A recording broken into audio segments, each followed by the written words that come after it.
la proyección personal política de él y por la proyección de Cuba como procesos revolucionarios. Es el único proceso revolucionario de tipo socialista que se ha montado en el continente de manera eficaz, más allá, y se pueden hacer críticas o no, pero que ha funcionado como un régimen socialista único en el continente. No hay otros procesos similares al cubano, ni el venezolano, ni el ecuatoriano, ni el boliviano, ni el nicaragüense, ni ninguna de esas experiencias políticas de nuevo cuño que hay, que tengan una fortaleza, una raíz tan profunda como esa. En el caso de Fidel, es un personaje especial que viene desde los años 40 en la gestación de su liderazgo estudiantil, primero como dirigente estudiantil, justo al terminar la Segunda Guerra Mundial, y dirigente estudiantil en Cuba con proyección también al continente, porque le toca en esos días viajar también a luchar contra la dictadura en Dominicana, en Cayo Confites, que estuvo por ahí. Después estuvo de representante estudiantil en los sucesos de 1948, cuando mataron a Julio César Eliezer Gaitán. Después actuó, digamos, ya como dirigente estudiantil contra la dictadura de Batista, en el periodo en que Batista es dictador, porque hay un periodo constitucional de Batista que en los años 40, cuando incluso se alía al Partido Comunista, y Blas Roca, secretario general del Partido Comunista, llegó a ser su ministro de Trabajo. Pero en el año 52 es un dictador. Fidel actúa contra la dictadura, incluso mete hasta un pleito judicial contra el dictador, no prospera, termina planeando el levantamiento militar del año 53, que lo hace justamente en el centenario del nacimiento de Martí. Sí. Por eso ellos mismos se autodenominaron la generación del centenario. Un levantamiento militar contra el cuartel Moncada que fracasa desde el punto de vista militar, es detenido, es hecho preso, poco tiempo después es liberado por la presión interna, sale a México. En México reúne un grupo de gentes obviamente interesadas en derrotar a Batista, ahí se les une el Che Guevara, que venía de Sudamérica. Regresan a Cuba en el Granma, en el barquito del Granma, un grupo de 80 y pico, casi 90 cubanos. En los primeros conflictos militares que hay en la Sierra Maestra mueren casi todos, sobrevive un grupo muy pequeño que no llegaba a una docena. Ese grupo de curiosidad logra sobrevivir en la Sierra Maestra gracias a una experiencia de organización campesina que se había desarrollado allí desde la década del 30 por el Partido Comunista, de precaristas, que había el Partido Comunista metido, campesinos que había metido a la Sierra Maestra. Y justamente en esa zona donde ellos terminan combatiendo en el Rialejo, es donde estaban afincados algunos de esos ex precaristas que sirven de apoyo inicial al desarrollo de la guerrilla. De ahí en adelante la guerrilla tiene su propio desenvolvimiento y resultado y terminan triunfantes en el 59 con acciones de masas estudiantiles y políticas y sindicales en Cuba, que es la época en que te toca a vos vivir allá en la Cuba de la época de Batista. Y después, de ahí en adelante, lo que conocemos es un proceso histórico-político de Fidel como jefe indiscutible de ese proceso revolucionario hasta el año 2011, que mantuvo los puestos principales de primer ministro, presidente, jefe de Estado, secretario general del Partido Comunista, hasta que por razones de salud dejó los puestos, que los asumió su hermano Raúl, que había sido también combatiente de la Sierra Maestra, de manera que en ese sentido ha muerto, digamos, el líder tal vez más importante, a mi modo de ver, de los revolucionarios del continente, obviamente, de escala internacional. A nivel continental impulsó la Organización Latinoamericana de Solidaridad, después impulsó la Tricontinental, que le dio una gran proyección a Cuba, y la OSPAL, que era una organización de solidaridad mundial de Asia, África y América Latina, con lo cual él ocupó puestos de relevancia internacional de los movimientos revolucionarios de todo el mundo, de los movimientos de liberación nacional, de las luchas que se daban en esa época, porque le toca vivir justamente la segunda mitad del siglo XX, que es una lucha de descomposición del sistema colonial donde había movimientos de liberación nacional en armas, y esos organismos que él crea eran justamente para intercambiar información, desarrollar obviamente solidaridad, intercambiar experiencias de lucha y fortalecer una visión de características antiimperialistas en la forma en que él lo definió desde los años 60 como un rasgo de la época importante. Se vinculó a los países socialistas inmediatamente al desarrollo de su revolución, tuvo conflictos con China en los años 60, incluso China hasta saboteó un poco la revolución, impidiéndole la llegada de arroz que le mandaban y otras cosas. Después reconstituyeron otra vez las relaciones y ahí fueron. Después proyectó la revolución con intentos revolucionarios de la guerrilla en Chile, en Bolivia, con el Che en el año 67, que muere el Che, lo cual le creó también conflictos con el Partido Comunista Boliviano porque no estaban interesados en que le fueran a hacer su propia revolución. Estimuló movimientos guerrilleros y apoyó movimientos guerrilleros en América Latina y en el mundo, en África, donde mandaron tropas a Angola y Etiopía, que fueron parte de esas experiencias internacionalistas. En el orden cultural, Cuba jugó un papel también importante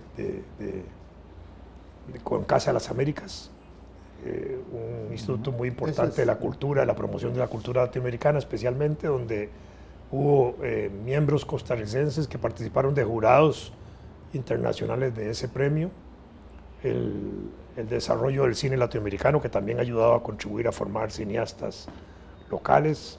Finalmente, Operación Milagro, una de las proyecciones importantes de la Revolución Cubana, para el caso nuestro, que le dio asistencia casi a 3.000 costarricenses tratándole los ojos, que lo hacían en Venezuela.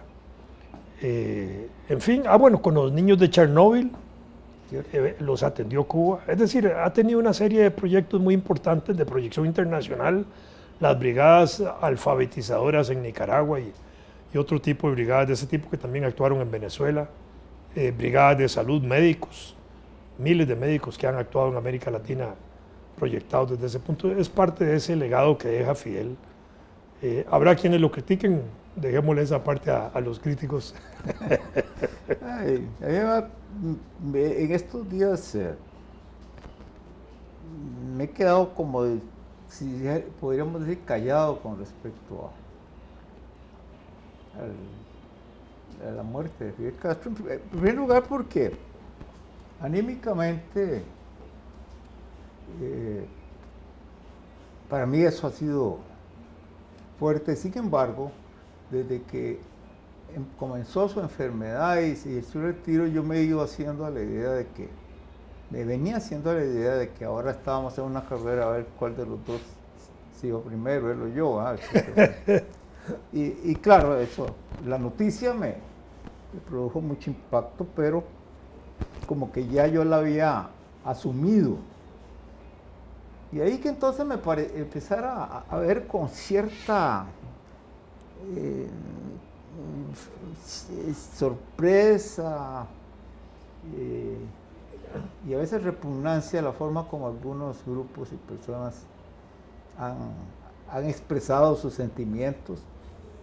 Desde luego hay los que de manera irrestricta lo alaban y me parece que es lógico que eso ocurra, pero también esa alegría que han expresado estos sectores un poco morbosa, pienso yo, pues no me gusta. Así como yo dije que me molestaba la forma cínica como Hillary Clinton se refería al asesinato de Gaddafi.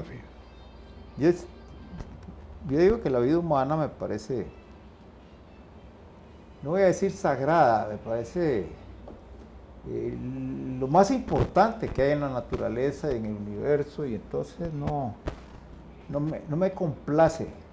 Yo no celebraría con júbilo la muerte de nadie. Es decir, de esto no. Pero bueno, vos mencionaste el hecho de que, bueno, yo estaba en Cuba cuando ocurrieron ciertas cosas, y efectivamente, yo estaba allá cuando ocurrió el asalto al Moncada. había que estar en Cuba en los tiempos de Batista para entender unas cosas que hacían que uno fuera automáticamente fanático de ese grupo que intentó derrocar por esa vía a Batista.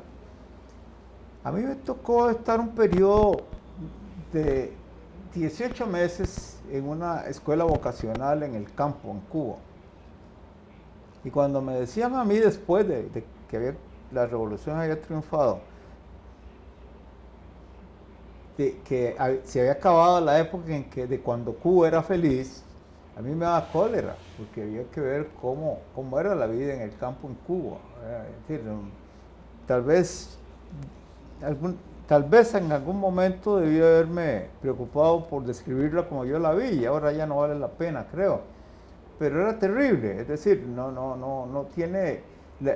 bastaba con estar ahí cerca de ellos, de los campesinos cubanos en la provincia de Las Villas, para entender que eso no podía seguir así, no podía seguir así. Entonces, claro, ahí viene el movimiento de Fidel Castro se da como consecuencia inmediata del golpe de Estado que da Batista. Batista da el golpe de Estado en marzo del 52, pues nada más como el acto de una pandilla que ahora quiere apoderarse de todo lo que la mafia le estaba dando a los políticos cubanos, y era la corrupción llevada institucionalizada en hombros del ejército, de las Fuerzas Armadas. Y la vida de los campesinos era un infierno, digamos, para decir algo. Y los pobres de La Habana no era que vivían en el paraíso, como algunos quieren creer. Por lo tanto, yo vi con simpatía la Revolución Cubana. Hay un episodio de que yo no hablo mucho porque van a decir que uno está haciendo, ¿cómo se llama?, ostentación, algo de valor que probablemente uno no tiene, valentía más bien. En el Hotel San Luis, que era la pensión donde yo vivía en La Habana, cuando estaba en la Escuela Superior de Artes y Oficios, apareció el dueño, era castrista, estaba contra el gobierno. Sin embargo, ahí vivíamos varios estudiantes extranjeros, y apareció Celia Sánchez con un grupo. Celia Sánchez, si te recordás, fue la secretaria durante mucho tiempo de Fidel Castro. Ella murió hace bastante. Y conversando con ella, algunos nos entusiasmamos y decidimos que nos íbamos a unir al grupo que en Manzanillo iba a esperar el desembarco de Fidel Castro para unirnos a él, a la expedición del Grama. Bueno, nos acercamos para irnos a Manzanillo. Y yo estuve ahí esperando el desembarco, es decir, esperando ir al sitio donde nos íbamos a entrenar. Ocurrió un hecho que puede ser, yo no digo que fue mi suerte o mi tuerce, como dirían a la abuela, no, simplemente ocurrió. Ya para entonces yo había terminado mis estudios técnicos y yo pretendía seguir en la Universidad de La Habana,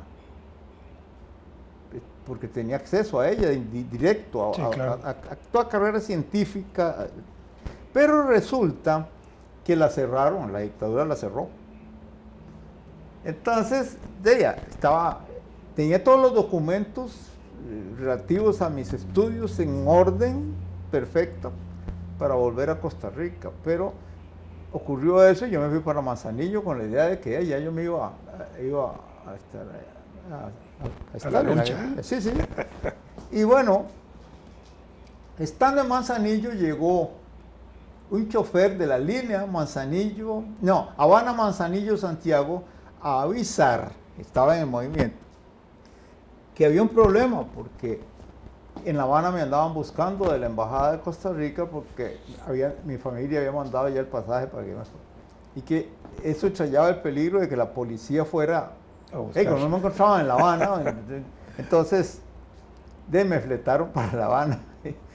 Y yo regresé a Costa Rica unos poquitos días después del desembarco del Grama.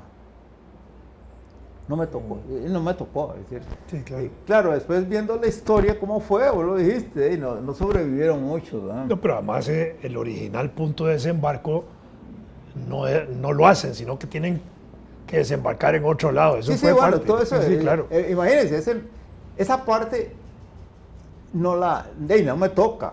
Sí, Pero sí, después, cuando triunfa la Revolución Cubana, Celia, la que nos dirigía, por así decirlo, estaba en la plana mayor y bueno, a mí eso no me produjo, en el transcurso de mi vida siempre me ha hecho pensar en lo que es el destino de las personas, cómo pequeñas cosas lo cambia y yo no digo que fue mejor o fue peor, así fue, punto.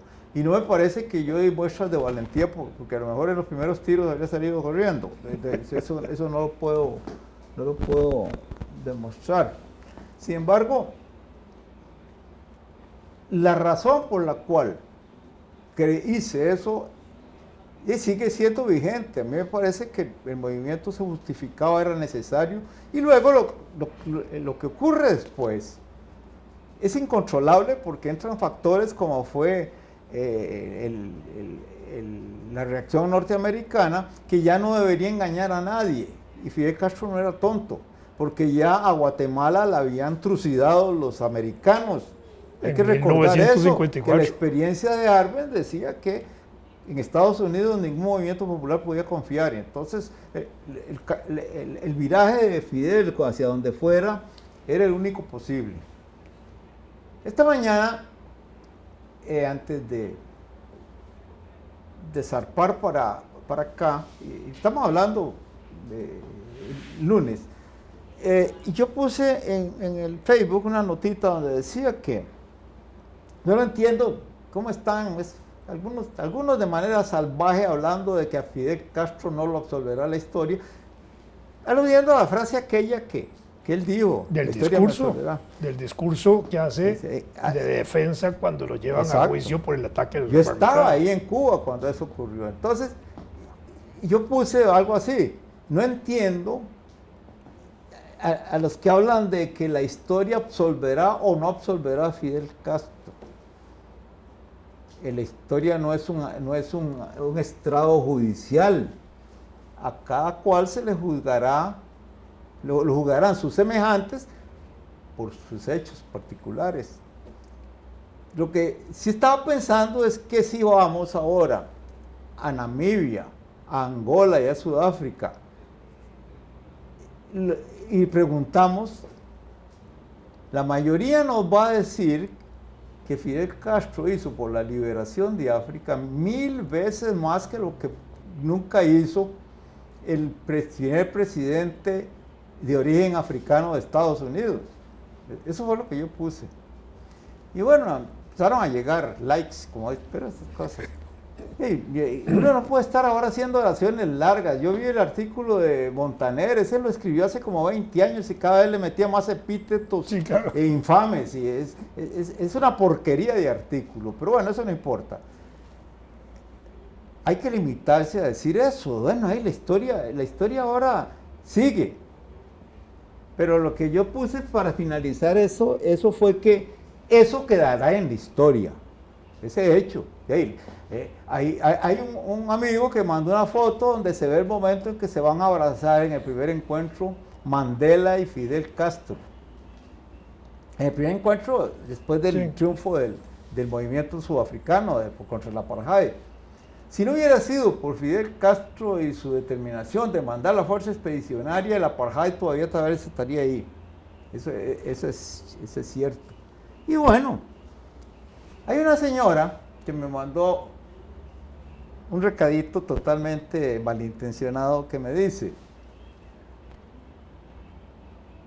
la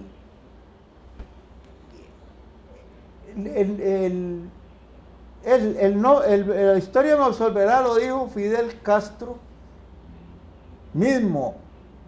Y entonces pone claro, eso yo lo sabía, no hay ningún problema, pero dice: No entiendo cómo alguien tan culto, entre comillas, como Durán Ayanegui lo ignora. No le va a dar uno cólera, es una extranjera, es una venezolana que vive en Alajuela. Entonces yo le puse una respuesta muy simple. No lo ignoraba, señora, yo estaba en Cuba cuando eso ocurrió y le expliqué que yo viví en Cuba bajo la dictadura de Batista. Y para tener memoria no hay que ser culto. Porque digo yo que hay un tono hay ciertas cosas que se dicen con sencillez. Uno no va a estar diciendo ahora, hay un académico de la Universidad de Costa Rica que escribió esto, que asesinó a 100.000 personas en las cárceles, Fidel Castro. 100.000, perdón. No. Y ese académico francés, naturalizado costarricense, en la universidad todo el mundo todo lo respeta. ¿Cómo le ocurre decir esa bestialidad, señor? No voy a decir el nombre, pero no, está bien, yo creo que pudo haber ocurrido cosas que yo recondenaría, pero no era Hitler, ¿no? Sí, claro. En fin, bueno, yo digo eso porque oraciones fúnebres le van a sobrar. No, así es. Y se Hay inicia, que aterrizar. y se inicia nada más la etapa de la leyenda, Exacto. del mito y de la figura que va a ser resultado para el análisis. Exacto.